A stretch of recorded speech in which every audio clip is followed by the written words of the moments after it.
وروستیو امنیتي پرمختګونو کې راپورونه وایي چې افغان پوځ د پاکستان ګڼ شمېر سپکو درنو وسلو یوه ستره زیرمه نیولي.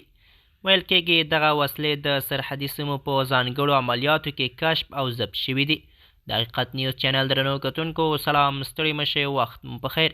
په سر کې یادونه کوم که حقیقت نیوز چینل مو نوی سبسکرایب کړئ په درنښت سره همدا اوس یې سبسکرایب کړئ ترڅو زموږ مهم او تازه خبر تر ټولو دمخه تر تاسو در ورسیږي.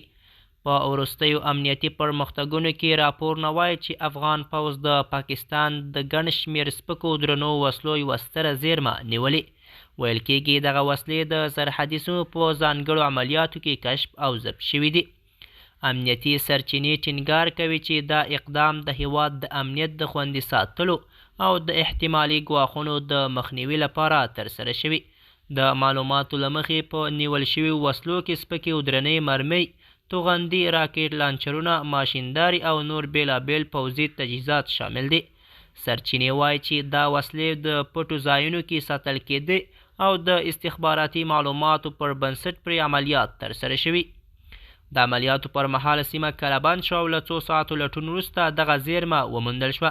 چارواکي زیاتوي چې دغه عملیات په ډېر دقت او پلان سره ترسره شوي. سرتیرو لومړی د سیمې څارنه وکړه، بیا یې د احتمالي خطرونو ارزونه وکړه او وروسته یې په همغږۍ سره پرمختګ وکړ. د هغوی په وینا د عملیاتو پر مهال یې له احتیاطي تدابیرو کار واخیستل شو څو ملکي وګړو ته زیان ونه رسیږي. شنونکي باور لري چې دا دومره وسلو کشف کېدل ښیي چې په سرحدي سیمو کې د امنیتي وضعیت حساسیت لا هم لوړ دی. دوی وایي د وسلو دغه ډول زیرمې ښایي د احتمالي ناامنۍ لپاره چمتو شوي وي، خو د افغان ځواکونو چټک اقدام د دې مخه ونیوله. بلخوا د پاکستاني چارواکو له لوري تر اوسه د دې راپور په اړه رسمي غبرګون نه دی څرګند شوی.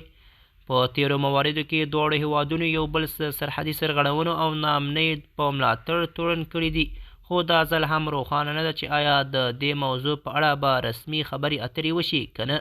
د حقیقت نیوز چینل درنو کتونکو زموږ د نن ورځې چمتو شوی خبر تر همدې ځای تر بیا مو په الله سپارم.